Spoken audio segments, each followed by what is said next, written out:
Hello students, a very good morning to you all. तो last class के videos तो आपने देख लिए होंगे और साथ ही मुझे भरोसा है कि आपने उसको कंप्लीट भी कर लिया होगा। तो चलिए अब आगे बढ़ते हैं। आगे हमारे ड्रग्स के दूसरे टाइप से मिलते हैं। तो लास्ट क्लास में हमने जो ड्रग्स का टाइप्स देखा था तो उसमें एक था जो डिप्रेसेंट था और एक था जो कि स्टिम्युलेंट था, है ना।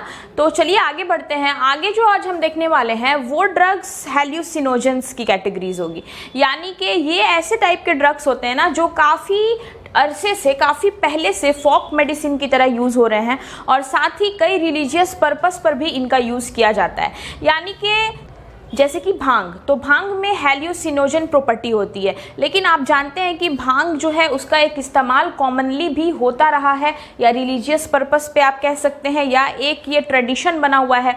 तो जब हम इसको डेली यूज़ में ले आते हैं और इससे हम अपने डेली की एक्टिविटी को रेगुलेट करने लगते हैं, तब ये जाकर एब्यूज़ बन जाते हैं। ठीक है, तो चलिए मिलते हैं हमारी आज की कैटेगरी से जिसका नाम है हेल्यूसिनोजन। ठीक है, तो हेल्यूसिनोजन के बारे में मैं आपको पहले ही बता दूं कि इसकी कुछ कैटेगरीज ऐसी हैं जो काफ़ी कॉमनली यूज़ की जाती हैं और कुछ ऐसी कैटेगरीज हैं जो कि काफ़ी क्रिटिकल हैं।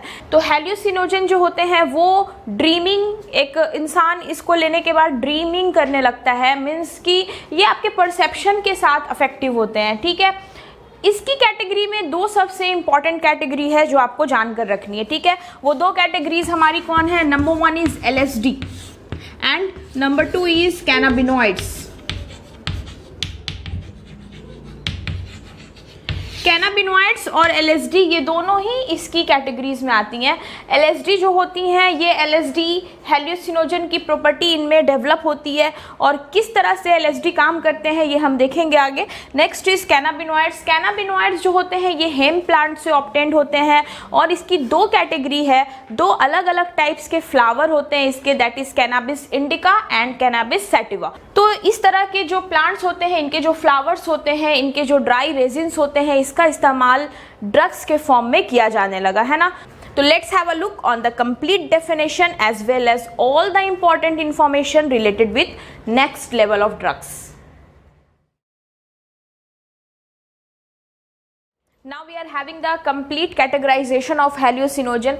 तो hallucinogen को लेकर मैं सबसे पहले बता दूं कि साइकेडेलिक ड्रग्स है ये, और साथ ही इसके बारे में आपको मैंने पहले ही बता दिया था कि ये किसी भी मनुष्य के सोच को, उनकी फीलिंग्स को, उनके थॉट्स को, उनके अंदाजे को, जैसे इंसान किसी चीज़ का अंदाज़ा लगाता है तो ये सारी चेंजेस उस इंसान के अंदर ये कर देता है। ठीक है, सेकेंड पॉइंट में हमने लिखा कि ये हेल्यूसिनेशन कॉज करता है। हेल्यूसिनेशन का मतलब क्या होता है कि ऐसी चीज़ें दिखाई देना और ऐसे साउंड्स का रियलाइज होना जो वाकई में नहीं प्रेजेंट है या जो चीज़ें नहीं होती। इससे कभी कभी इंसान के अंदर डर की फीलिंग भी आती है। इंसान जो होते हैं उनके अंदर हॉरर क्रिएट होता है, उनमें ब्लड प्रेशर इंक्रीज कर जाता है, टैकीकार्डिया उनके अंदर कॉज करता है ये, और ऐसी ड्रीमिंग भी वो करने लगते हैं जो कि है ही नहीं। तो ये चीज़ हेल्यूसिनोजन अपने आप में एक खतरनाक ड्रग्स होती है। अब देखिए यहाँ पे इसके दो टाइप्स मैंने आपको बताया। एक था LSD that is lysergic acid diethylamide. तो LSD अपने आप में ही एक डेंजरस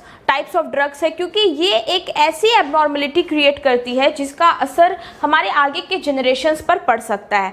तो ये फीटल और क्रोमोसोमल एबनॉर्मलिटीज़ पैदा करती हैं, यानी कि इनका असर कहीं ना कहीं नए जन्म लेने वाले शिशु पर भी पड़ता है। अगर किसी पार्टनर के ज़रिए ये ड्रग्स यूज़ किया जा रहा है, जैसे एक मेल पर्सन और एक फीमेल पर्सन के ज़रिए अगर ये ड्रग्स का इस्तेमाल हो रहा है, तो अगर उस फीमेल में प्रेगनेंसी होती है तो उसके आने वाले शिशु में भी इस ड्रग्स का साइड इफ़ेक्ट देखने के लिए मिल जाता है। इट्स टू मच हार्मफुल, इसलिए हमें इन सारी चीज़ों से काफ़ी डिस्टेंस बनाकर रखना चाहिए। नेक्स्ट देखिए कैनाबिनॉइड्स। ये एक ऐसा प्लांट है जिसको ओकेजनली कई सारे रिलीजियस पर्पस पर भी यूज़ किया जाता है, कुछ धार्मिक काम वगैरह में भी इसका इस्तेमाल किया जाता है। ठीक है, इसको हम हेम प्लांट प्रोडक्ट कहते हैं और इसकी दो कंप्लीट ऐसे प्लांट की फैमिली है जिसका इस्तेमाल हम इससे ड्रग्स को बनाने में कर रहे हैं, that is cannabis indica and cannabis sativa. ये दो स्पेशल कैटेगरी है। इनके फ्लावर्स जो होते हैं, कैनाबिस इंडिका जो होती हैं, इनके ड्राई रेजिन्स, इनके फ्लावर्स वगैरह का इस्तेमाल किया जाता है जिससे हम चरस, भांग या गांजा ये सारी चीज़ें ऑब्टेन करते हैं, और ये अपने आप में ही एक काफ़ी क्रिटिकल टाइप ऑफ ड्रग्स होते हैं क्योंकि ये एक पर्सन पर्सन को एडिक्टेड बना देते हैं इनकी तरफ। जैसे इसका यूज करने से ये जो रिसेप्टर्स होते हैं, कैनाबिनॉइड्स जो होते हैं, ये हमारे ब्रेन के रिसेप्टर से जाकर जुड़ जाते हैं, और जब तक इनको इनहेल नहीं किया जाए, इनको स्नॉटेड नहीं किया जाए, इनको लिया नहीं जाए अपने बॉडी में, तब तक हमारे ब्रेन का रिसेप्टर जो होता है वो शांत नहीं हो पाता है। ठीक है, ठीक उसी तरह से कैनाबिस सैटिवा, इसकी एक सबसे बड़ी कैटेगरी है मैरिजुआना, और ये it's a very harmful types of drugs जो कि सबसे ज़्यादा कंटेन करता है टेट्राहाइड्रोकैनाबिनॉल, THC। ये सबसे ज़्यादा हार्मफुल प्रोडक्ट है हमारे कैनाबिनॉइड्स का, जो सीधे सीधे हमारे ब्रेन के रिसेप्टर्स को कम्प्लीटली अपने अंडर में कर लेता है, और इसके बिना पर्सन्स किसी भी तरह की एबिलिटी, किसी भी तरह की थॉट और परसेप्शन जो है उसका एनालाइजेशन नहीं कर पाते हैं। तो ये था हमारा हेलुसिनोजन प्रॉपर्टी। मैंने आपको पहले ही बताया कि धतूरा, बेलाडोना, ये सब भी कैटेगरीज जो हैं ये हमारे हेलुसिनोजन प्रॉपर्टीज़ को रखते हैं।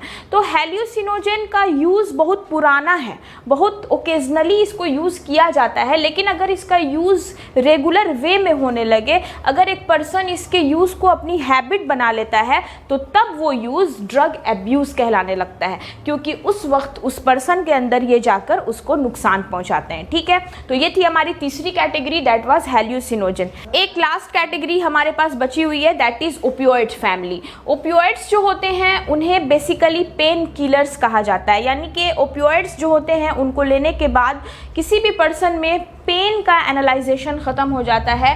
दे act as just strong pain killers, जो कि हेरोइन, मॉर्फिन, ये सब फॉर्म में प्रेजेंट होते हैं। तो चलिए स्टार्ट करते हैं अपनी अगली category, that is opioid family of drugs.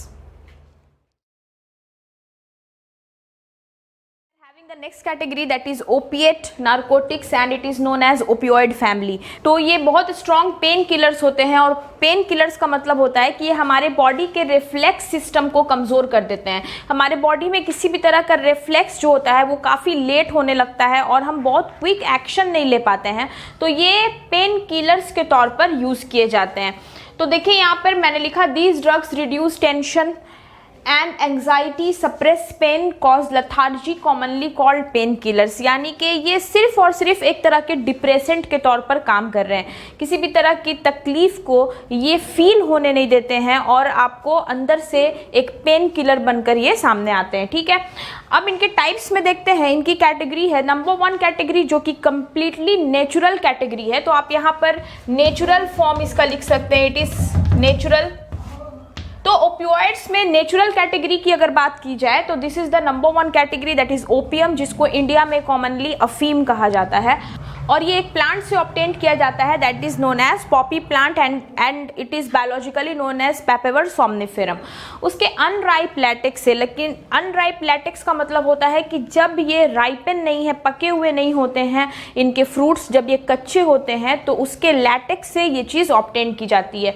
Next है, ये हाइपोटेंशन कॉज करते हैं और रिफ्लेक्स में डिले करते हैं, और डेथ भी इसके वजह से पॉसिबल होती है। यानी कि ये हमारे ब्लड प्रेशर को कम कर देगा और हमारे बॉडी के अंदर रिफ्लेक्स सिस्टम जो होंगे वो कमज़ोर पड़ जाते हैं। ठीक है, कोई भी पर्सन अगर इसका एडिक्ट हो जाता है तो उस पर्सन के अंदर उसके वज़न में कमी होने लगती है, उसकी फर्टिलिटी पावर घट जाती है, यानी कि वो रिप्रोडक्शन की कैपेसिटी खोने लगता है, और साथ ही उसके काम करने की भी क्षमता घट जाती है। ऑफ कोर्स जाहिर सी बात है कि अगर पर्सन लेथार्जिक होगा, आलसीपन उसके अंदर हो जाएगा, और साथ ही साथ उनके अंदर रिफ्लेक्स नहीं बनेंगे, उनके अंदर किसी तरह की संवेदनशीलता नहीं बनेगी, तो वो उस पर्सन के अंदर ये सारे सिस्टम्स दिखाई देते हैं। नेक्स्ट कैटेगरी में हम बात करते हैं मॉर्फिन की। अगर मैं मॉर्फिन के लिए कहूँ तो ये एक तरह का सेमी सिंथेटिक ड्रग कैटेगरी में आता है। It can come under semi synthetic drug. क्यों मैंने इसको सेमी सिंथेटिक कहा?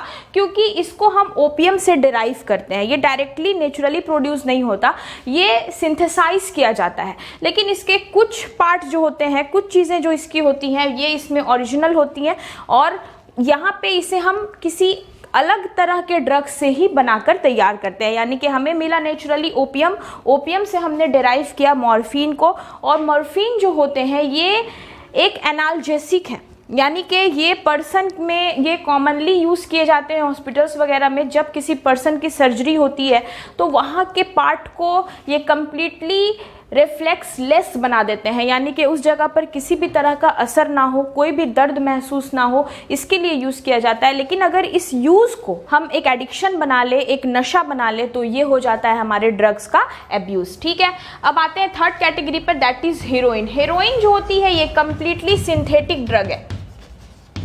इट इज़ कम्प्लीटली सिंथेटिक, क्योंकि हेरोइन को केमिकली प्रोड्यूस किया गया है, यानी कि जब मॉर्फिन बना तो डाइएसिटाइलेशन किया गया मॉर्फिन का, जिसके मदद से हमने हेरोइन प्रोड्यूस किया। Heroin is also known as smack. Heroin को ब्राउन शुगर भी कहा जाता है। स्मैक और ब्राउन शुगर में डिफरेंस यही है कि स्मैक जो होते हैं वो वाइट कलर के ऑर्डरलेस पाउडर जैसे मटेरियल होते हैं, जिनको नाक के ज़रिया अंदर इनहेल किया जाता है, स्नॉटेड किया जाता है। And mainly the heroine which is most and most dangerous type of pain killer, जिसको लेने के बाद इंसान हर तरह के दर्द से रिलीफ पा लेता है और उसके अंदर सोचने की जो शक्ति होती है वो फिनिश हो जाती है। तो that kind of drug is heroin. और हेरोइन के लिए मैंने आपको बताया कि ये सबसे बड़ा पेन किलर है और जो डिप्रेसेंट बनकर सामने आता है। इसको लेने के बाद किसी भी पर्सन में किसी भी तरह के रिफ्लेक्स को क्रिएट करने की पावर ख़त्म हो जाती है। तो आप ड्रग्स के वीडियोस देखते जा रहे हैं और मुझे पूरी उम्मीद है कि ये सिर्फ आपके लिए एक क्लास का वीडियो बनकर नहीं रहना चाहिए। आप इसको ज़्यादा से ज़्यादा लोगों तक शेयर कीजिए, ताकि सभी लोगों के अंदर, और जो भी हमारे यंगस्टर्स हैं या जो हमारे दूर दराज के लोग हैं जो इसके हार्मफुल इफ़ेक्ट्स को नहीं जान रहे हैं, कम पढ़े लिखे लोग हैं जिनके अंदर इलिटरेसी है, उन लोगों के अंदर ये कॉन्सेप्ट जाए और वो लोग इस चीज़ को समझें और हम हमारे देश को और हमारे देश के सिटीजन्स को कुछ हद तक सेफ कर पाएँ। Thank you very much. Next video में आपके साथ मिलते हैं, that will be of alcohol इंशाल्लाह।